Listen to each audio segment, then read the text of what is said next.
안녕하세요. 실버인포TV입니다. 오늘도 유익한 정보로 인사드립니다. 2026년부터 기초연금 신청 기준이 바뀝니다.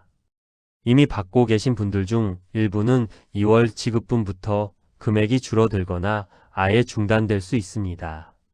새로 신청하시는 분들은 작년 같았으면 붙었을 조건인데도 올해는 탈락할 수 있습니다. 왜 그럴까요? 재산 기준이 달라졌기 때문입니다. 특히 금융재산 평가 방식이 완전히 바뀌었습니다. 작년까지는 통장에 5천만 원 있어도 크게 문제 안 됐는데 올해부터는 2천만 원만 넘어도 소득으로 잡힐 수 있습니다. 더 큰 문제는 이겁니다. 본인은 재산이 없다고 생각하는데 탈락 통보를 받는 경우가 속출하고 있습니다. 왜 그럴까요?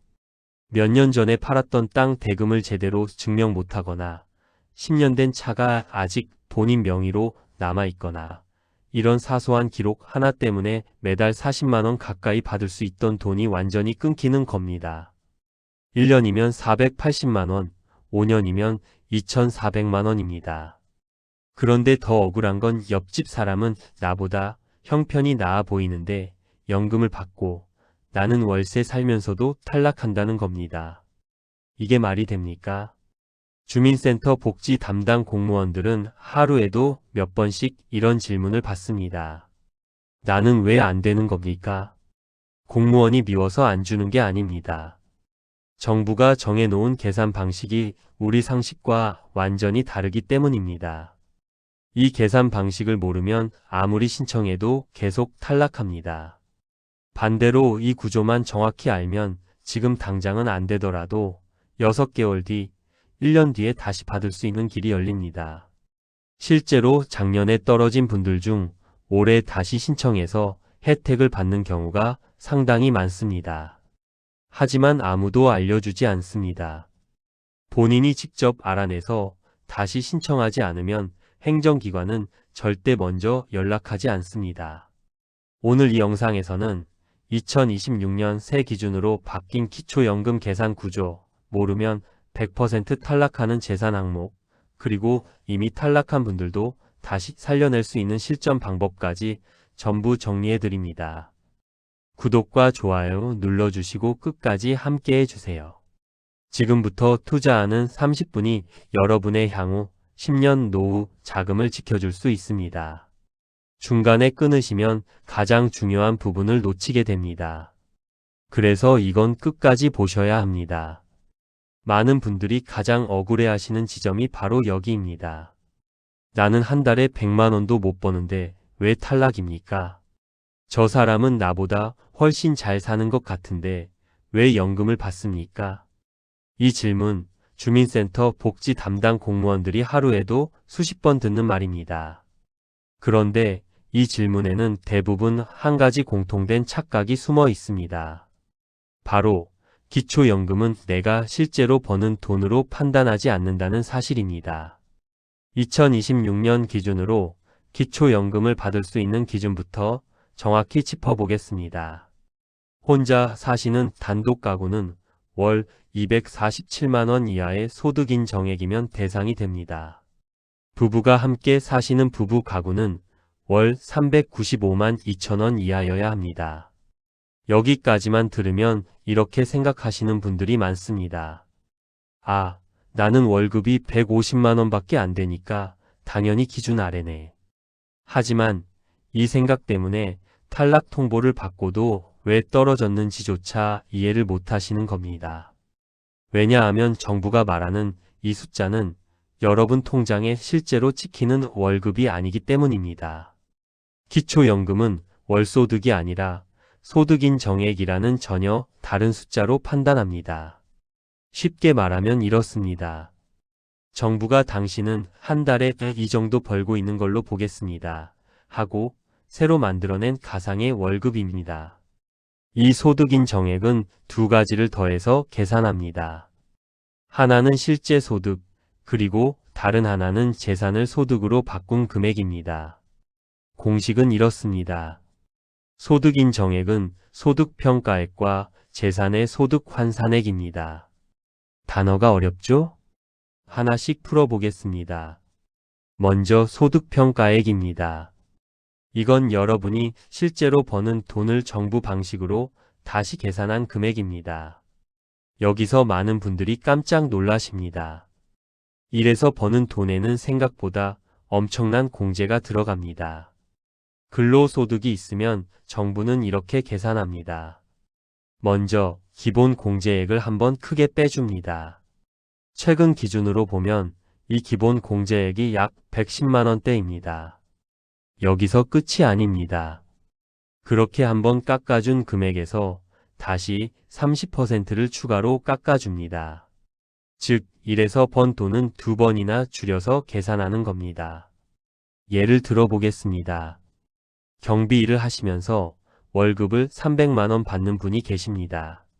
상식적으로 생각하면 기준이 247만 원인데 300만 원이면 무조건 탈락이겠네, 이렇게 생각하시겠죠? 하지만 실제 계산은 다릅니다. 300만 원에서 먼저 기본 공제 약 110만 원을 빼면 190만 원 정도가 남습니다. 그리고 그 금액에서 30%를 다시 빼줍니다. 그러면 정부 전산망에는 이분의 월소득이 300만 원이 아니라 약 130만 원 수준으로 기록됩니다. 247만 원 기준보다 한참 아래입니다. 그래서 실제로는 월급 300만 원을 받아도 기초연금을 받는 분들이 존재합니다. 그런데 문제는 이 다음입니다. 재산의 소득 환산액입니다. 여기서부터는 정부의 계산 방식이 완전히 달라집니다. 통장에 돈이 있거나 집이 있거나 땅이 있으면 정부는 이렇게 생각합니다. 이 재산에서 소득이 나오고 있다고 봅니다. 실제로 이자를 받고 있는지 전세로 수익이 있는지는 중요하지 않습니다. 재산이 있으면 소득이 있는 걸로 간주해서 계산합니다. 공식 계산 방식은 이렇습니다. 재산에서 공제액과 부채를 빼고 정해진 환산율을 곱한 뒤 12개월로 나눕니다. 여기서 중요한 게 환산율입니다. 주거용 재산은 연 1.04%, 일반 재산과 금융 재산은 연 4.17%입니다. 이건 연 기준이고 이를 12로 나눠서 월소득으로 환산합니다. 예를 들어볼까요? 통장에 예금 5천만 원이 있고 아무 일도 하지 않는 분이 있습니다. 정부는 이렇게 계산합니다. 금융재산 공제 2천만 원을 빼고 3천만 원을 남깁니다. 여기에 연 4.17%를 적용합니다. 그러면 연 약 125만 원, 월로 나누면 약 10만 원의 소득이 생긴 걸로 계산됩니다. 실제로는 한 푼도 안 벌었는데 전산에는 매달 10만 원을 버는 사람으로 찍히는 겁니다. 그럼 통장에 1억 원이 있으면 어떨까요? 같은 방식으로 계산하면 월 약 28만 원의 소득이 있는 걸로 나옵니다.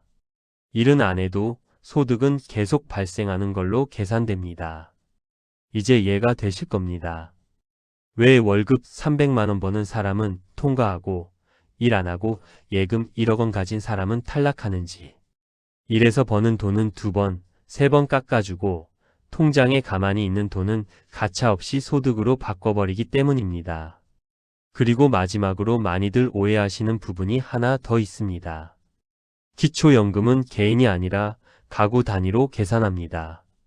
부부 중 한 분만 소득이 있어도 두 분의 소득과 재산을 전부 합산합니다.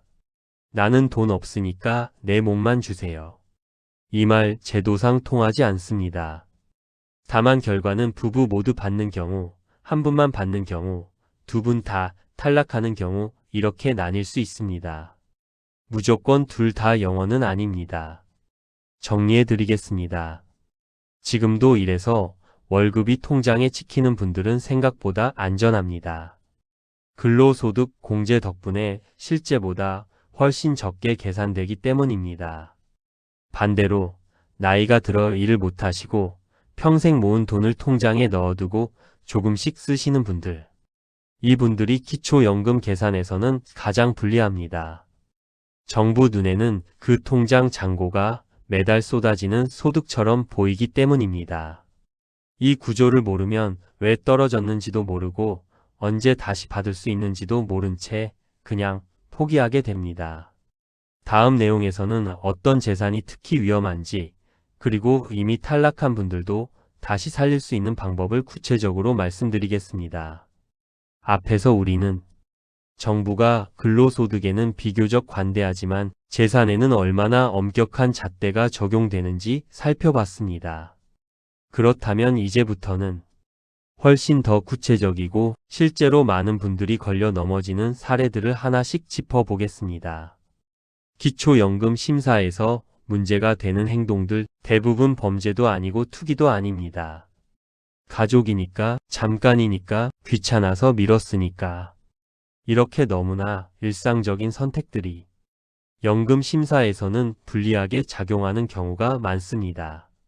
지금부터 말씀드릴 사례들은 복지 현장 상담 과정에서 반복적으로 등장하는 대표적인 유형들입니다.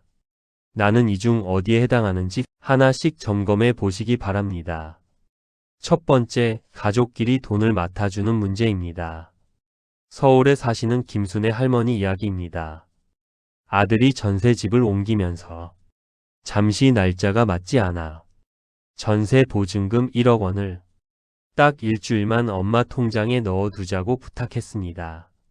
김순애 할머니는 아들 믿고 통장을 빌려줬고 일주일 뒤 아들은 돈을 다시 가져갔습니다. 문제는 그 다음입니다. 기초연금 심사 과정에서 할머니 통장에 1억 원이 입금된 기록이 확인됩니다. 이때 행정기관에서는 이 돈이 일시적으로 맡아둔 돈인지 실제로 할머니 재산인지를 구분하지 못합니다. 그래서 이 돈이 일시 예치금이라는 사실을 본인이 직접 소명해야 합니다. 차용증, 계좌이체 내역, 아들과의 금전 관계를 확인할 수 있는 자료가 있다면 재산에서 제외될 수 있습니다. 하지만 이런 증빙이 없으면 해당 금액이 재산으로 간주되거나 다시 빠져나간 과정이 설명되지 않을 경우 심사에서 불리하게 작용할 수 있습니다. 고작 며칠 돈을 맡아준 일인데 증빙 하나 없어서 연금 수급이 지연되거나 탈락하는 사례가 실제로 발생합니다. 두 번째, 차명 계좌의 유혹입니다. 부산에 사시는 최승모 할아버지는 평생 모은 돈 5천만 원을 딸 이름으로 된 통장에 넣어 두셨습니다. 내 이름으로 두면 연금 못 받을까봐. 이런 생각 때문이었죠.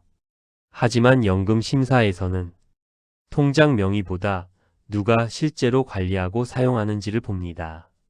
딸 명의 통장이지만 할아버지가 입출금하고 관리한 사실이 확인되면 그 돈은 실질적으로 할아버지 재산으로 판단될 수 있습니다.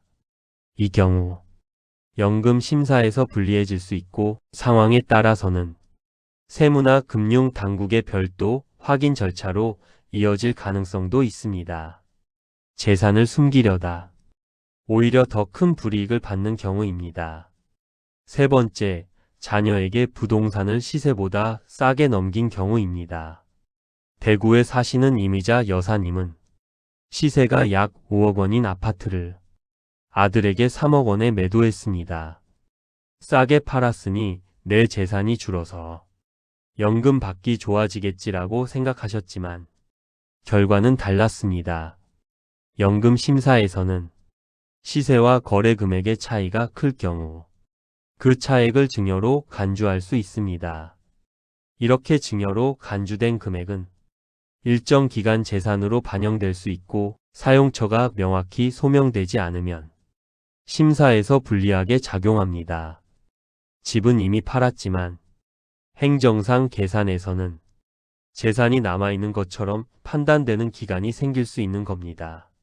네 번째, 폐업하지 않은 사업자 등록증입니다.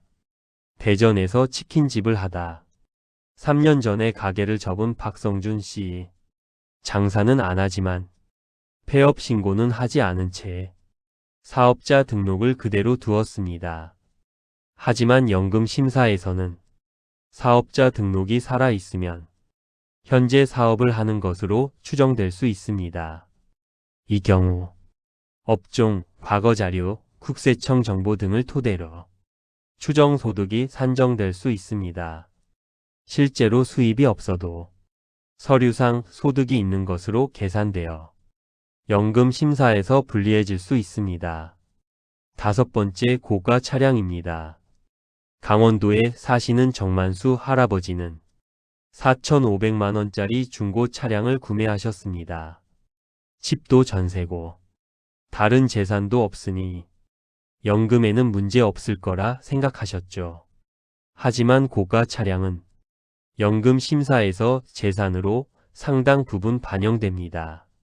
차량의 연식, 용도, 감가 여부에 따라 다르지만 금액이 높은 차량일수록 재산의 소득 환산액이 크게 올라가 연금 수급에 불리해질 수 있습니다. 여섯 번째, 보험 해약금입니다. 광주에 사시는 윤정순 할머니는 수술비 때문에 저축보험을 해약해 3천만 원의 환급금을 받았습니다. 보험 해약으로 받은 돈은 금융재산 증가로 반영됩니다. 재산 변동이 확인되면 조사와 평가를 거쳐 연금이 감액되거나 중단될 수 있습니다. 치료비로 쓰려고 찾은 돈이 연금 심사에서는 재산 증가로 작용하는 아이러니가 생깁니다. 일곱 번째, 자녀 통장 대신 관리해주는 경우입니다. 인천에 사시는 강순덕 할머니는 해외에 있는 아들 대신 아들 명의 통장을 관리해주고 있었습니다. 그 통장에서 공과금도 내고 생활비도 사용했습니다. 이 경우 실질적인 관리 사용 주체가 누구인지에 따라 해당 금액이 재산으로 판단될 수 있습니다. 다만 생활비 대리관리, 송금 성격 등이 명확히 소명된다면 재산에서 제외될 여지도 있습니다. 하지만 소명이 어렵다면 심사에서 불리해질 수 있습니다. 여덟 번째, 신고하지 않은 월세 소득입니다. 경기도에 작은 빌라를 가진 조상태 할아버지는 방 한 칸을 월세로 내주면서 소득 신고를 하지 않았습니다. 하지만 세입자가 월세액 공제를 신청하면서 해당 소득이 확인됩니다. 이 경우 월세 소득이 반영되어 연금이 감액되거나 조정될 수 있습니다. 아홉 번째, 과거 재산 사용에 대한 소명입니다. 충청도에 사시는 김미숙 할머니는 3년 전 땅을 팔아받은 1억 원을 빚 갚고 생활비로 모두 사용했습니다. 하지만 연금 심사에서는 최근 수년간의 금융 거래를 확인하고 필요하면 사용 내역에 대한 소명을 요구합니다. 증빙이 부족하면 이미 사용한 돈이라도 재산으로 간주되어 심사에서 불리해질 수 있습니다. 마지막, 자녀 집에 무료로 거주하는 경우입니다. 자녀 명의의 고가 주택에 월세 없이 거주하는 경우 무료 임차 소득이 발생할 수 있습니다. 주택의 시가표 준액이 일정 금액을 초과하면 일정 계산식에 따라 가상의 주거 소득이 소득인 정액에 포함됩니다. 효도로 모신 집이 연금 심사에서는 불리하게 작용하는 경우가 생길 수 있습니다. 지금까지 들으시면서 이거 내 얘기인데 이런 생각 드셨을 수도 있습니다. 하지만 너무 걱정하지 마십시오. 기초연금 제도는 까다롭지만 그 구조를 정확히 이해하면 합법적으로 준비할 수 있는 방법도 분명히 존재합니다. 다음 장에서는 이미 탈락한 분들도 다시 기초연금을 받을 수 있도록 어떻게 구조를 정리하고 준비해야 하는지 그 현실적인 전략을 말씀드리겠습니다. 끝까지 함께 하셔야 여러분의 노후 자산을 지킬 수 있습니다. 앞에서 우리는 정부가 근로소득에는 비교적 관대하지만 재산에는 얼마나 엄격한 잣대가 적용되는지 살펴봤습니다. 그렇다면 이제부터는 훨씬 더 구체적이고 실제로 많은 분들이 부딪히게 되는 사례들을 하나씩 짚어보겠습니다. 기초연금 심사에서 문제가 되는 행동들 대부분 범죄도 아니고 투기도 아닙니다. 가족이니까, 잠깐이니까, 귀찮아서 미뤘으니까. 이렇게 너무나 일상적인 선택들이 연금 심사에서는 불리하게 작용하는 경우가 많습니다. 지금부터 말씀드릴 사례들은 복지 현장 상담 과정에서 반복적으로 등장하는 대표적인 유형들입니다. 나는 이 중 어디에 해당하는지 하나씩 점검해 보시기 바랍니다. 첫 번째, 가족끼리 돈을 맡아주는 문제입니다. 서울에 사시는 김순애 할머니 이야기입니다. 아들이 전세집을 옮기면서 잠시 날짜가 맞지 않아 전세 보증금 1억 원을 딱 일주일만 엄마 통장에 넣어두자고 부탁했습니다. 김순애 할머니는 아들 믿고 통장을 빌려줬고 일주일 뒤 아들은 돈을 다시 가져갔습니다. 문제는 그 다음입니다. 기초연금 심사 과정에서 할머니 통장에 1억 원이 입금된 기록이 확인됩니다. 이때 행정에서는 이 돈이 일시적으로 맡아둔 돈인지 실제로 할머니 재산인지를 구분하지 못합니다. 그래서 이 돈이 일시 예치금이라는 사실을 본인이 직접 소명해야 합니다. 차용증, 계좌이체 내역, 아들과의 금전 관계를 확인할 수 있는 자료가 있다면 재산에서 제외될 수 있습니다. 하지만 이런 증빙이 없으면 해당 금액이 재산으로 간주되거나 다시 빠져나간 과정이 설명되지 않을 경우 심사에서 불리하게 작용할 수 있습니다. 고작 며칠 돈을 맡아준 일인데 증빙 하나 없어서 연금 수급이 지연되거나 탈락하는 사례가 실제로 발생합니다. 두 번째, 차명 계좌의 유혹입니다. 부산에 사시는 최승모 할아버지는 평생 모은 돈 5천만 원을 딸 이름으로 된 통장에 넣어 두셨습니다. 내 이름으로 두면 연금 못 받을까봐. 이런 생각 때문이었죠. 하지만 연금 심사에서는 통장 명의보다 누가 실제로 관리하고 사용하는지를 봅니다. 딸 명의 통장이지만 할아버지가 입출금하고 관리한 사실이 확인되면 그 돈은 실질적으로 할아버지 재산으로 판단될 수 있습니다. 이 경우 연금 심사에서 불리해질 수 있고 상황에 따라서는 세무나 금융 당국의 별도 확인 절차로 이어질 가능성도 있습니다. 재산을 숨기려다 오히려 더 큰 불이익을 받는 경우입니다. 세 번째, 자녀에게 부동산을 시세보다 싸게 넘긴 경우입니다. 대구에 사시는 이미자 여사님은 시세가 약 5억 원인 아파트를 아들에게 3억 원에 매도했습니다. 싸게 팔았으니 내 재산이 줄어서 연금 받기 좋아지겠지라고 생각하셨지만 결과는 달랐습니다. 연금 심사에서는 시세와 거래 금액의 차이가 클 경우 그 차액을 증여로 간주할 수 있습니다. 이렇게 증여로 간주된 금액은 일정 기간 재산으로 반영될 수 있고 사용처가 명확히 소명되지 않으면 심사에서 불리하게 작용합니다. 집은 이미 팔았지만 행정상 계산에서는 재산이 남아있는 것처럼 판단되는 기간이 생길 수 있는 겁니다. 네 번째, 폐업하지 않은 사업자 등록증입니다. 대전에서 치킨집을 하다 3년 전에 가게를 접은 박성준 씨. 장사는 안 하지만 폐업 신고는 하지 않은 채 사업자 등록을 그대로 두었습니다. 하지만 연금 심사에서는 사업자 등록이 살아있으면 현재 사업을 하는 것으로 추정될 수 있습니다. 이 경우 업종, 과거 자료, 국세청 정보 등을 토대로 추정소득이 산정될 수 있습니다. 실제로 수입이 없어도 서류상 소득이 있는 것으로 계산되어 연금 심사에서 불리해질 수 있습니다. 다섯 번째, 고가 차량입니다. 강원도에 사시는 정만수 할아버지는 4,500만 원짜리 중고 차량을 구매하셨습니다. 집도 전세고 다른 재산도 없으니 연금에는 문제 없을 거라 생각하셨죠. 하지만 고가 차량은 연금 심사에서 재산으로 상당 부분 반영됩니다. 차량의 연식, 용도, 감가 여부에 따라 다르지만 금액이 높은 차량일수록 재산의 소득 환산액이 크게 올라가 연금 수급에 불리해질 수 있습니다. 여섯 번째, 보험 해약금입니다. 광주에 사시는 윤정순 할머니는 수술비 때문에 저축보험을 해약해 3천만 원의 환급금을 받았습니다. 보험 해약으로 받은 돈은 금융재산 증가로 반영됩니다. 재산 변동이 확인되면 조사와 평가를 거쳐 연금이 감액되거나 중단될 수 있습니다.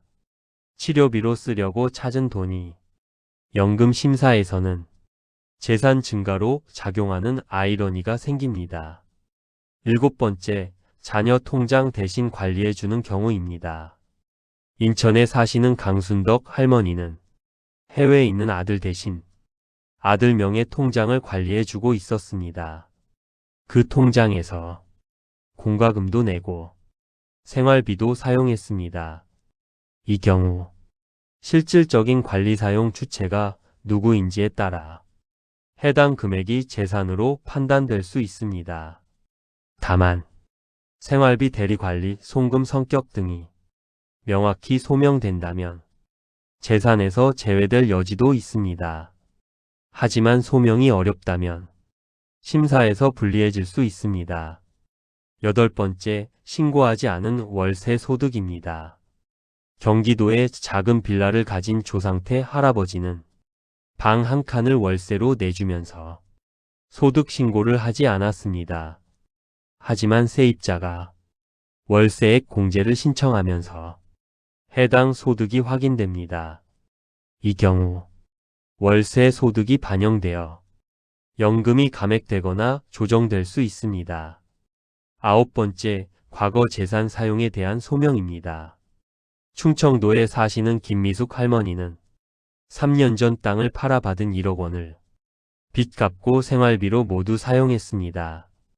하지만 연금 심사에서는 최근 수년간의 금융 거래를 확인하고 필요하면 사용 내역에 대한 소명을 요구합니다. 증빙이 부족하면 이미 사용한 돈이라도 재산으로 간주되어 심사에서 불리해질 수 있습니다. 마지막, 자녀 집에 무료로 거주하는 경우입니다. 자녀 명의의 고가 주택에 월세 없이 거주하는 경우 무료 임차 소득이 발생할 수 있습니다. 주택의 시가표 준액이 일정 금액을 초과하면 일정 계산식에 따라 가상의 주거 소득이 소득인 정액에 포함됩니다. 효도로 모신 집이 연금 심사에서는 불리하게 작용하는 경우가 생길 수 있습니다. 지금까지 들으시면서 이거 내 얘기인데 이런 생각 드셨을 수도 있습니다. 하지만 너무 걱정하지 마십시오. 기초연금 제도는 까다롭지만 그 구조를 정확히 이해하면 합법적으로 준비할 수 있는 방법도 분명히 존재합니다.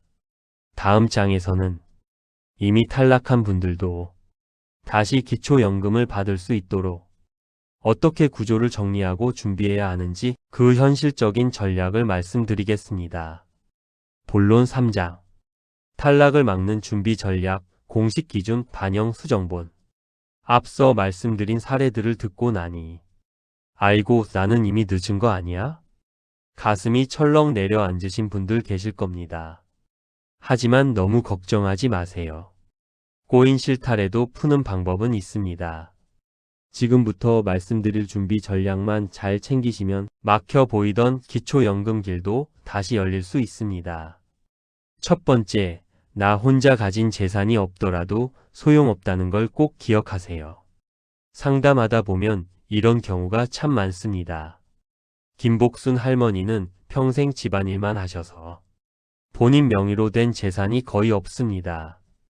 그래서 나는 당연히 되겠지 하고 신청하셨는데 결과는 탈락이었습니다. 이유는 간단합니다. 기초연금은 개인이 아니라 가구 단위로 심사하기 때문입니다. 내 통장이 비어 있어도 배우자 명의 통장, 비상금, 토지나 부동산이 있다면 그 재산까지 모두 합산됩니다. 그래서 신청 전에 내 것만 보지 마시고 배우자 재산까지 전부 합쳐서 기준 이내인지 꼭 확인하셔야 합니다.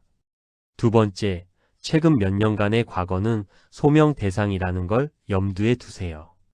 기초연금 신청을 하면 지금 통장 잔고만 보는 게 아닙니다.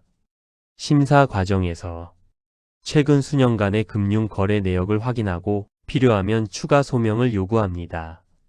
예를 들어 3년 전에 집을 팔아 큰 돈을 받았는데 지금은 그 돈이 없어도 행정에서는 이렇게 묻습니다.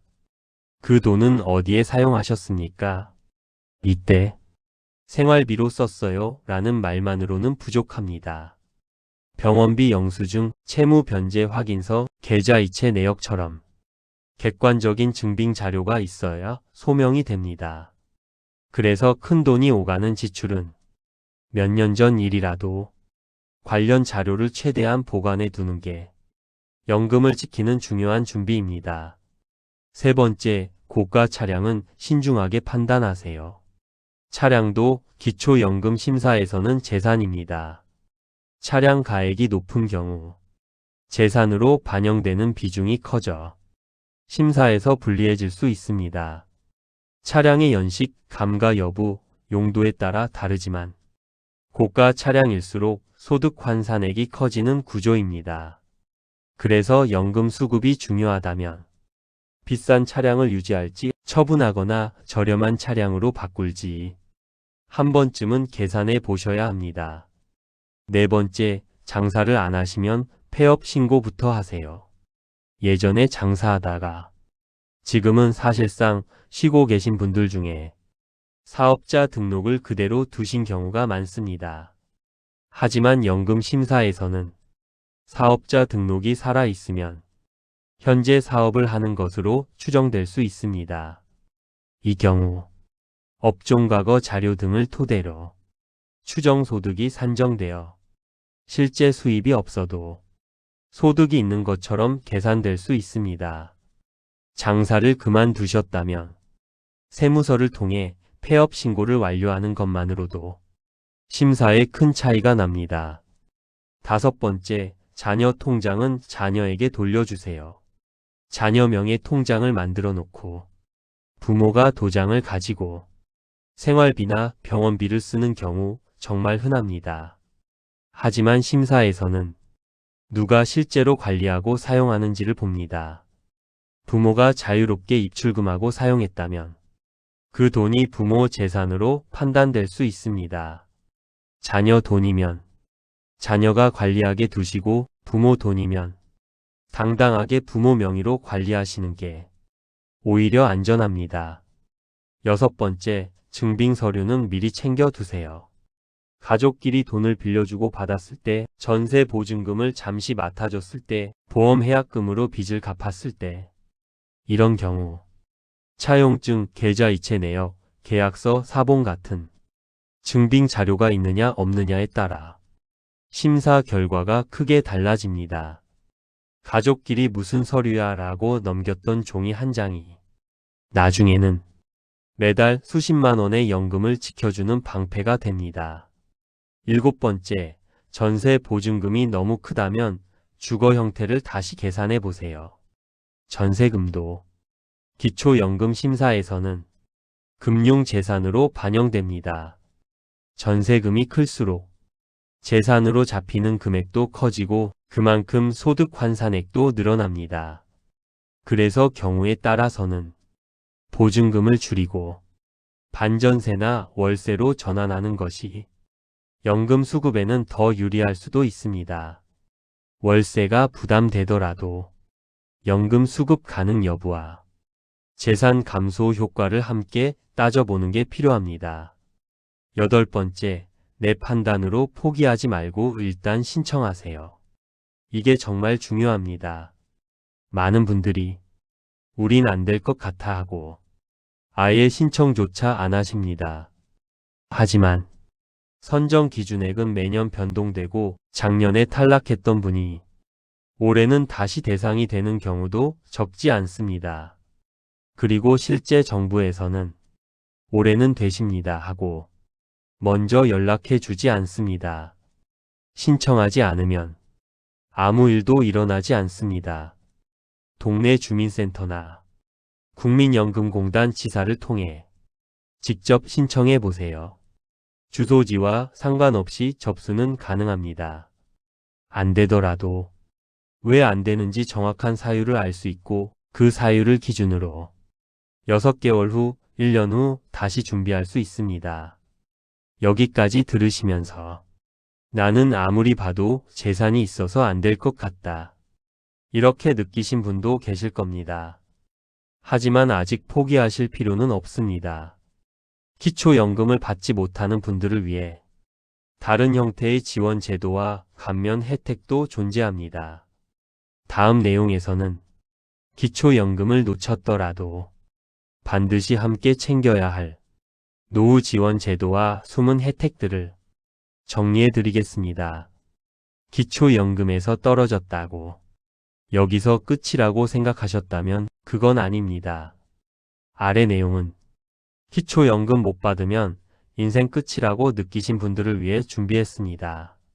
솔직히 말씀드리면요, 기초연금은 못 받아도 현실적으로 도움이 되는 돈길은 아직 남아 있습니다. 첫 번째, 집은 있는데 현금이 없는 분들 이야기부터 해볼게요. 이런 말씀 정말 많이 들었습니다. 평생 벌어서 집 한 채 장만했는데 집값만 비싸지 당장 쓸 돈이 없다. 이럴 때 집 팔고 이사 가야 하나? 이 고민부터 하시는데요. 그럴 필요 없습니다. 내 집에서 계속 살면서 매달 연금처럼 돈을 받는 방법, 바로 주택연금입니다. 주택연금은 집을 담보로 맡기고 부부가 사시는 동안 혹은 두 분 다 돌아가실 때까지 매달 일정 금액을 받는 제도입니다. 여기서 꼭 나오는 질문 하나 있죠. 그럼 집은 나중에 자식들한테 못 물려주는 거 아니야? 이거 반은 맞고 반은 오해입니다. 연금으로 받은 금액과 이자를 정산하고도 집값이 남으면 그 남은 금액은 자식들에게 상속됩니다.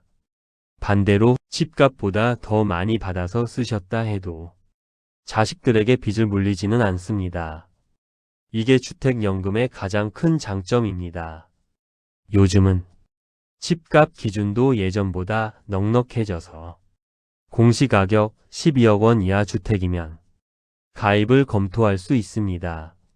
얼마나 받느냐는 나이, 집값, 지급 방식에 따라 다르지만 생각보다 생활비로 쓸만하다는 분들이 많습니다. 두 번째, 아직 몸도 마음도 멀쩡하신 분들. 나이 70 넘었는데 누가 나를 써주겠어? 이 말 이제는 옛말입니다. 요즘 노인 일자리는 힘든 막노동이 아닙니다. 학교 앞에서 아이들 등하교 지켜주는 일, 동네 공원 정리, 복지관에서 말동무 해주는 일처럼 가볍고 안전한 일자리가 많습니다. 유형도 다양합니다. 공익활동형, 사회서비스형, 시장형, 취업알선형. 활동시간과 급여는 다르지만 월 30만 원 안팎부터 그 이상까지 가능한 경우도 있습니다. 돈도 돈이지만요, 집에만 계시면 몸도 마음도 더 빨리 상합니다.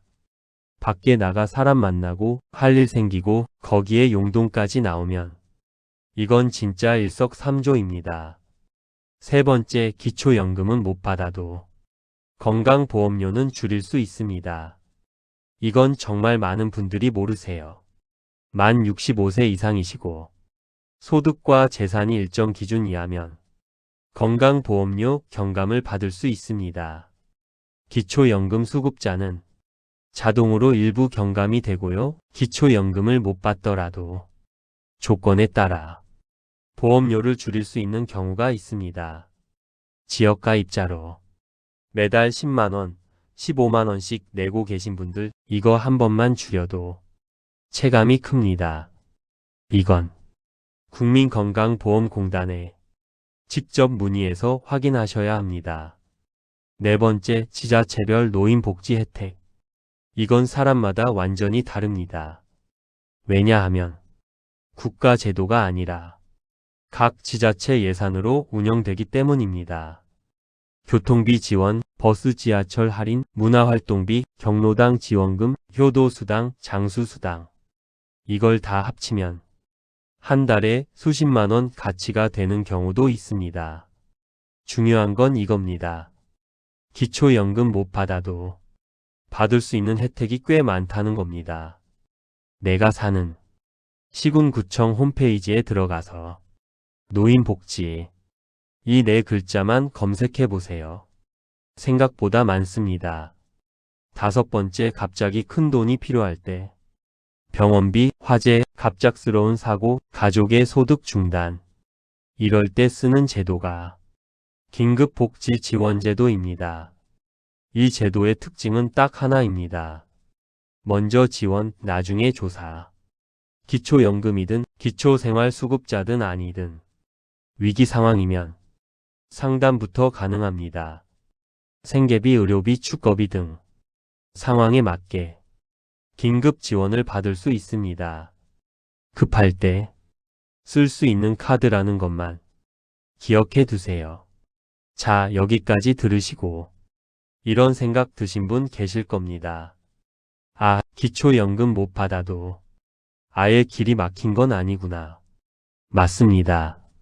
가만히 있으면 아무도 대신 챙겨주지 않습니다.